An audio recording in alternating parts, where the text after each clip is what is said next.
Hello, greetings, this is Gilles Mention. I am called to come back and say hello, make a video. I'm going to pull a few cards to see for the chakras, how the chakras what energies are filtering through at this moment, the collective chakra energy for the... Look, I'm going to pull 9 cards, so 7 cards for the main chakra. The first on the bottom is the root, where the challenges are, and here we have the choice. We have choices. We have to make those choices. We have to choose. We have to be voluntary about the choice, to make more choices. On the navel, the sacral chakra, we have the meetings. It's wonderful. It's the meeting, the encountering, so there is many encounters that are potential right now. What we have in the solar plexus is action. We are moved into action. In our power center, we are given the power to act. In the heart, we have reconfort. It's about being reconforted. We are finding this ability to heal ourselves when we fight totally well within. We don't even remember the wound because we have found that space of inner comfort, this place within ourselves where it feels always feels good. For feeling is very important. To feel good is essential. What we communicate in terms of the 5th chakra is love. We talk about love, talk about harmony, peace, joy. What we see before us in the 3rd eye is healing. Guérison, it's healing. It's about healing. So we see that we can see ourselves as a whole. Just take the time to tell yourself that you love yourself, that you are a divine being, that you are in your sovereign self and power. And on the crown is energy. Is the card number 1. It's the balance of all energies. For all is energy. Mental, emotional, and physical energy have to be aligned. What we see, what's anchored into the earth, will be felt within our environment and our soul, in our earth star chakra, is rejoicing. So there's going to be a lot of partying, celebration, rejoicing. And what comes from the crown, from the future, in the future, the soul star, it's a chakra we share with our higher self. Here we have communication, so there's going to be much that will be coming down from our soul, from our spirit, so let yourself be guided, enjoy the ride as much as possible. The more we realize, the more we advance, we're going to discover transcendental science and esoterical science and spiritual science, and those overstep material linear science. That means that once you connect to your inner source, your inner self, the great central sun of the universe, and you draw the information from there, you have more knowledge of all aspects of practical sciences or even philosophy in terms of wisdom. So it all comes down to reconnecting, envisioning this great central sun of the universe as a great sphere of divine white light, and we tune into it every day. We can tune into the white and yellow nature of the sun. For the white and yellow is a very advanced, very high unity field, divine field. But there's many, or you can ascend into any light rays. But the sun has been anchored into the galactic sun, so it's like no longer yellow; it's yellow and white, and there is an alignment with the great central sun of the universe. Eventually, we just go directly to the great central sun of the universe. But you know that you have to recharge yourself from this energy, from this knowledge. You can find all your solutions there, and you can trust and rely. It's like God, but it's the great central sun. It's like the consciousness of God, where all things come from, where all well-being come from. So it is important to not forget this great central sun exists, although it cannot be seen by the physical eyes. And so it all comes down from the inner source. And for the Akash, what we're looking for memory. Memory is that when we meet our Akash, it's like a holographic library where all things have been recorded, and we are able to see it from where it's a show that we've been presented, and there is veils and stages, and it's always seen from the vantage perspective of eternity.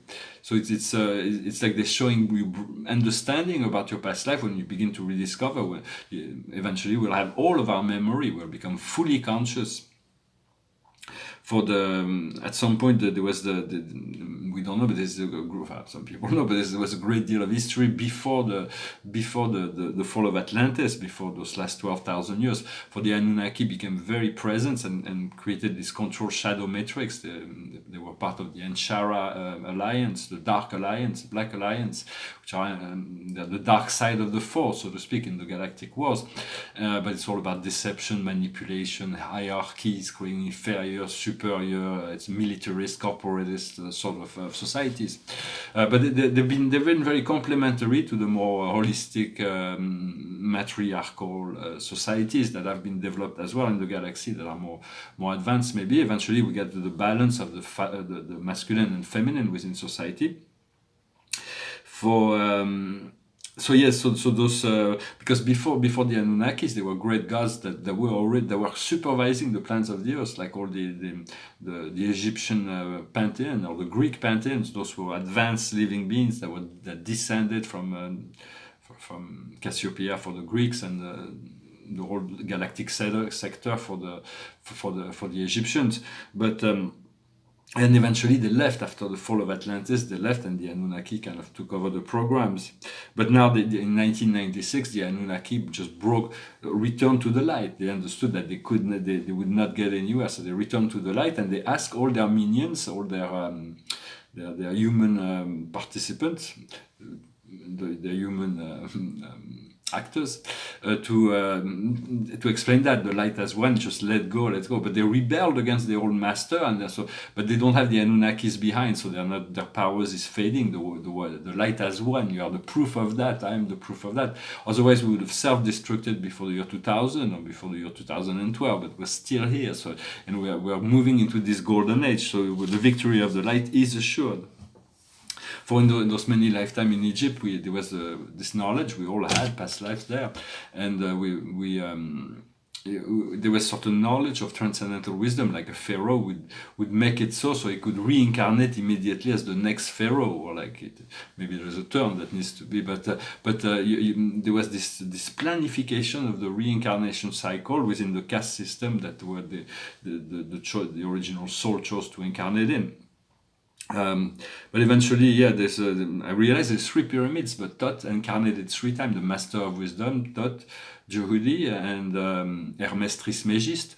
There is 3 pyramids. So my mother always used to say that the Sphinx and the pyramid were at least 30,000 years old. And at the time I didn't really pay attention, but I could verify that from my feeling of it, from my memory.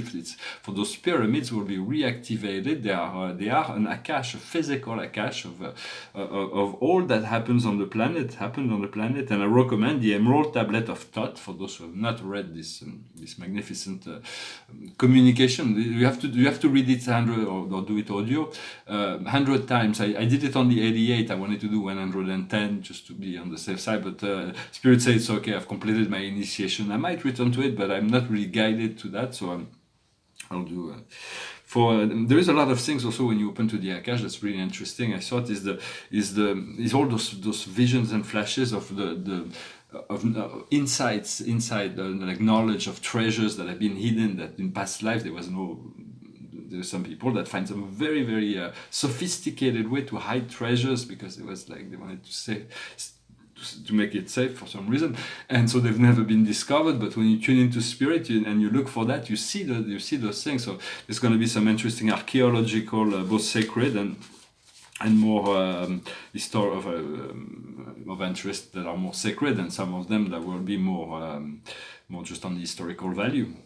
But so it's a lot of good energy, a lot of preparation, a lot of things that are moving forward.